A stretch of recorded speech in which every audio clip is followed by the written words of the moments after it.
We're lucky enough to live in quite a rural location, but the countryside around us is mostly farmland, pretty typical for lowland Britain really. However, we do have some areas of woodland within walking distance, and these provide something wilder, even if you can't fully escape the drone of the traffic in the background. Some of this woodland's pretty old, as shown by the size of the large oak trees, as well as the wildflowers underneath with bluebells, orchids, amongst others. One of the woodlands is relatively new though, and that's where this film was made. The wood itself is relatively young. Most of the trees are only about 18 to 20 years old, but we're trying to manage it so that it works for wildlife as well as we can. One of the things we do is when trees die, like the one just behind me, we leave them standing, or if they fall we let the wood remain in the ground and rot away, rather than people collecting it and taking it away for firewood, which was a problem we were starting to get. One of the species which pops up pretty regularly at our little feeding station is the great spotted woodpecker. A couple of years ago I noticed this damaged tree in the wood. What stood out to me was the fact that there seemed to be a couple of holes in it, and the one at the top in particular looked like a great spotted woodpecker nest hole. I kept an eye on it last year and didn't see anything, and then again this year didn't notice any birds at first until I saw a woodpecker sneaking in round the back of the tree, which led me to explore further, as you'll see in the rest of this video. What I've decided to do is to come down, and sure enough they've got a nest hole on the rear side of the tree. They're now at the stage where they are going in and out with food, although not very frequently.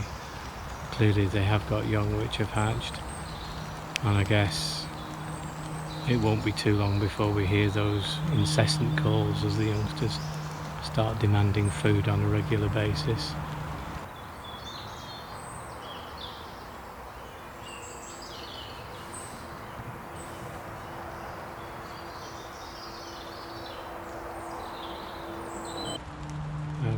I'll turn the camera around, but I don't suppose you will actually be able to see the tree very clearly in the picture, although you'll be able to see the image on the back of my camera screen.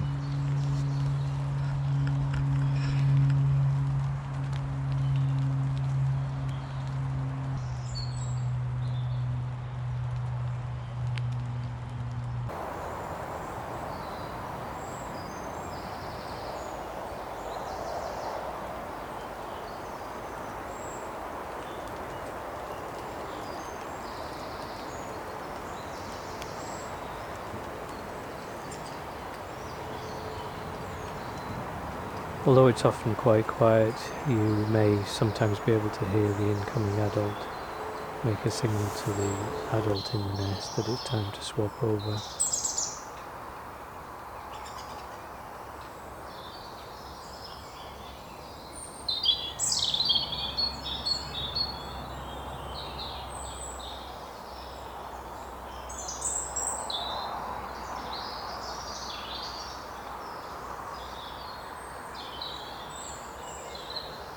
You may have seen on a few of these clips that the incoming adult, after it's fed the youngsters, comes out of the hole again and goes back in.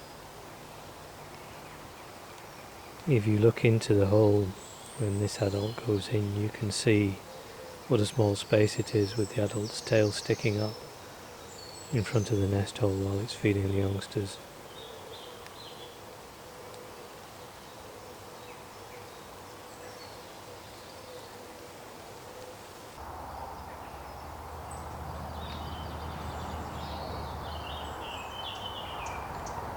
You can tell the adults apart by the colour of their heads. The female has an all black scalp, whereas the male has a red patch on the back of his neck. On this occasion, if you watch the incoming male, once he's been in and fed the youngsters, he comes out, repositions himself, but then picks up some fecal sacks from the nest and flies off with them.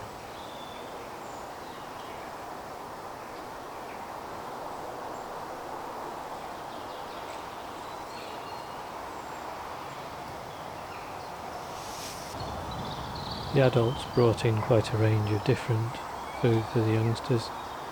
In this sequence you'll see the female bringing in a spider and a whole bunch of caterpillars, which she seemed particularly good at catching.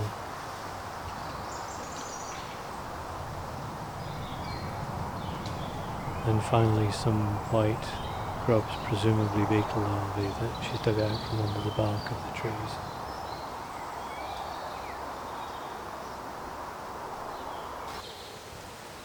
In the early stages of watching the nest, it was very much a case of one in, one out, where the incoming adult would replace the adult in with the chicks. However, as the chicks were getting bigger, both adults would be out hunting at the same time, meaning that the incoming adult would just dive straight into the nest. I decided to leave the nest alone for a while, until the youngsters were showing there wouldn't be an awful lot more to see. And as I walked past the nest just about every day walking the dog, I thought I would be aware of when the young ones becoming more active. However, as it turned out, I very nearly missed the youngsters altogether. I was beginning to think something had gone wrong with the nest, but then finally one day I heard that unmistakable sound. And there at the nest hole was a red-capped youngster telling the parents it was time to bring in some more food.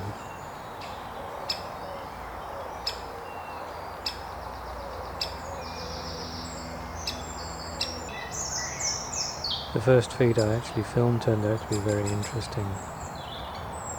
Whatever it was the female had brought in was really quite large, and it took the youngster a good while to be able to swallow it. I couldn't make out for sure what it was, although when I went back, looking over the film again, I think it was probably a nestling.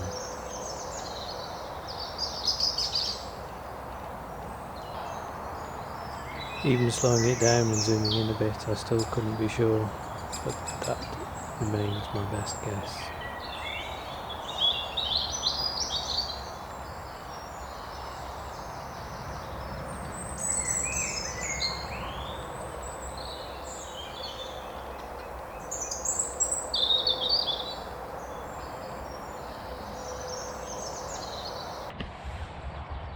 One of the things we've done in the wood is put up a range of nest boxes. Originally, as I'm sure most people do, we put up the wooden ones, but we found a difficulty with the woodpeckers pecking holes in them. Now, up until a year ago, that had always happened in the winter, so they were damaged for the next year. But unfortunately this year it looks as though things have changed. I'll turn you around in a second and you'll see what a great spotted woodpecker does to a wooden nest box if it can hear youngsters inside.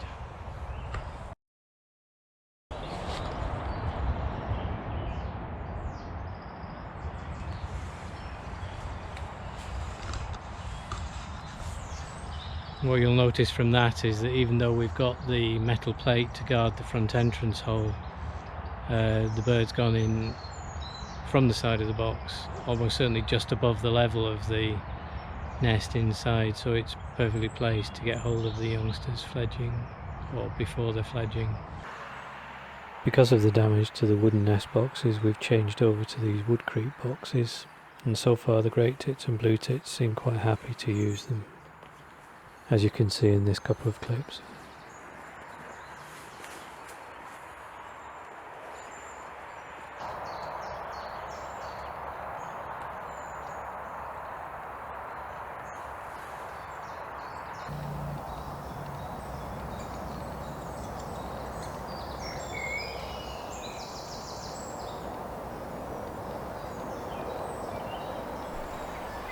The next time the female came into the nest, the interaction between her and the youngster seemed to be different.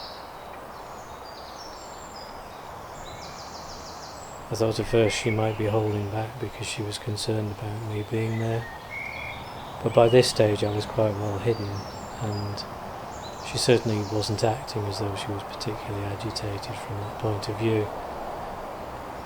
I wondered whether the youngster might just be full from the previous meal and not feeling hungry, but it was tapping at the beak of the female. Normally what happens when a youngster isn't hungry is it drops back into the nest and one of the others comes up for a feed. So again, that didn't really seem to be a likely explanation for what we were watching. In the end, I decided what was probably happening was that the female was trying to encourage the young one out of the nest because it was time for it to fledge. You'll see this often with birds when they come up to the nest, hold the food in the beak and try and pull the young one out to come for the feed.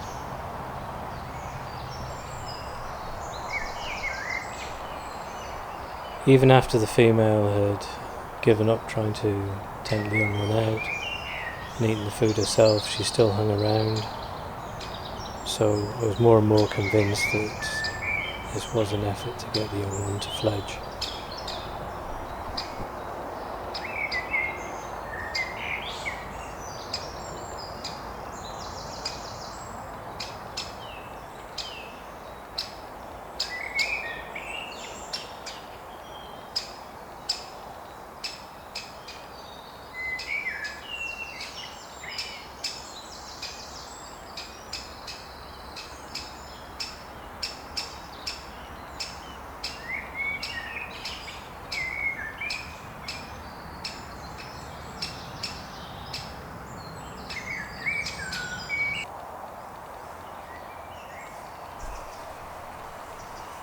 After the female had left, the youngster came up to the nest entrance again. As you can see, he was hanging right out, looking as though he was ready to leave.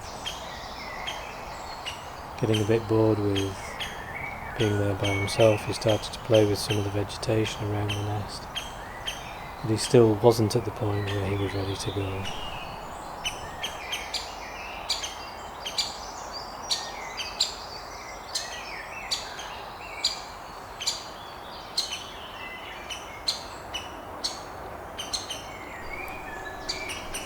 In time the female reappeared, and yet again she was holding back with the food, so I had no doubt by this stage that I was there at the time when the youngsters were leaving the nest.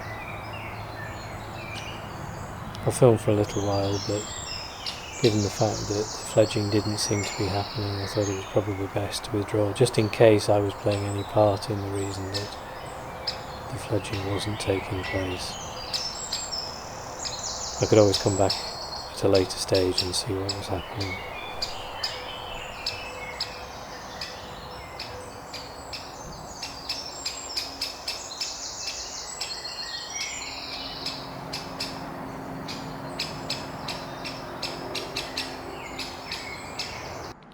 So I came back to the wood this morning in the hope that the woodpeckers might still be around. It's a better day, although the nest hole itself never really gets much direct light on it. I got set up, but there was no sound of any calls from the parents, no sign of the chicks, and it was fairly soon evident that they'd fledged. I did wait around a while, but sadly they didn't appear. So I guess it'll have to wait till next year now. I might see if I can see them flitting around in the trees, although I'm not hearing any contact calls from the wood, a few from the gardens nearby, so perhaps the parents have taken them over to a feeding station. It's been fun watching the nest this year, although it's evident, as I've noticed on a number of occasions, that the adults do get more wary as the chicks get bigger. They get a bit more twitchy about you being there, so you have to be more careful about concealment and staying as still as you can while you're actually trying to feed them. I can hear one of the adults calling in the background now, actually.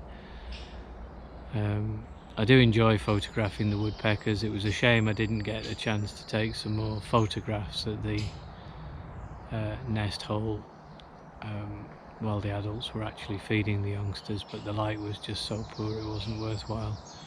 Still, I think the video doesn't look too bad, so that'll do for this year. Since I was already in the wood with all my camera gear, it seemed a shame to go home, so I went down to our little bird feeding area, sat in the hide to see what was happening. As you can probably gather from the clips attached, it wasn't the most eventful visits to start with just a few squirrels and even a rabbit going around to eat the bird food.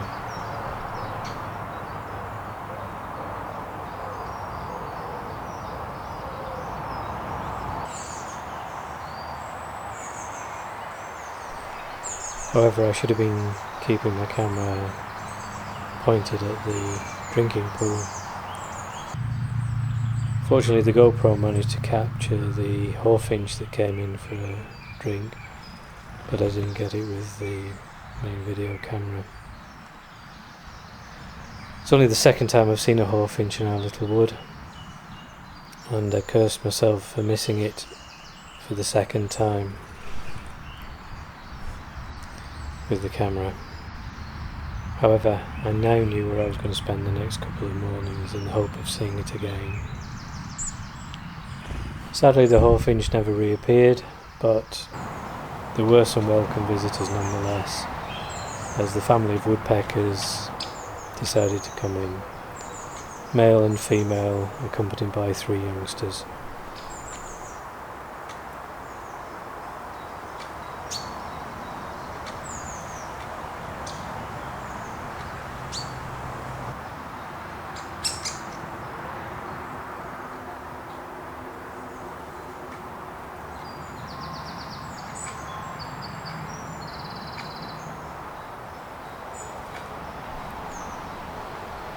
When you're trying to film or photograph birds in the wood, the classical way of trying to attract them is to put down food, but in my experience providing water is just as good, if not better.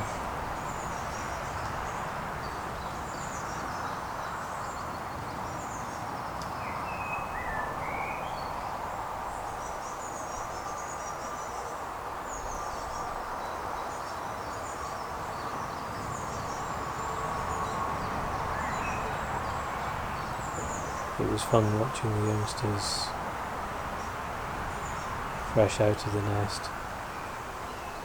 coming down for a drink or learning how to have a bath.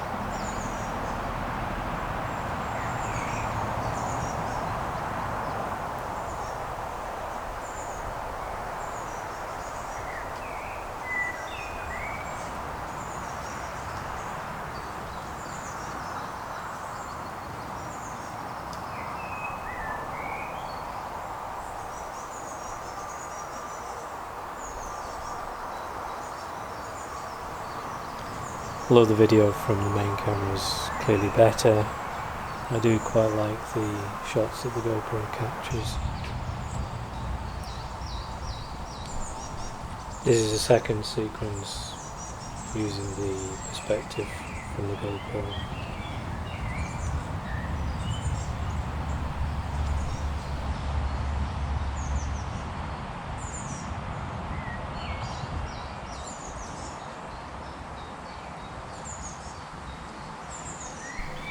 You can get an idea of the GoPro setup here. I'm using an external power supply and a memory card, which means I can record continuously for about 4 hours. I also used the GoPro to take these pictures of the adult male feeding the youngsters. If you see a bird pick up a peanut or a hazelnut, they won't try and eat it whole, but they'll fly off to a nearby tree, lodge the nut in a crevice and chip away at it so that they can eat it in small pieces.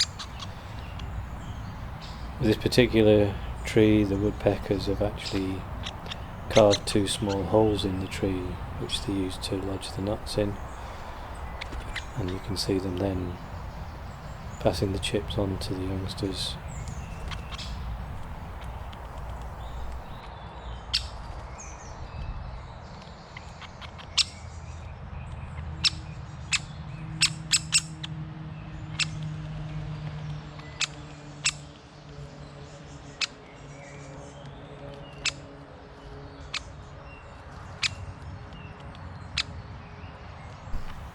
It was a struggle to get decent footage of the male feeding the youngsters with the main camera, but I did manage to capture one small clip.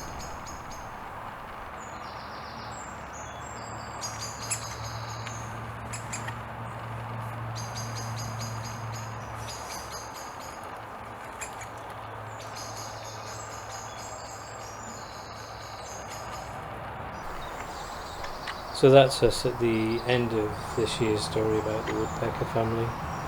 Hope you've enjoyed it. I know it's certainly fun to photograph.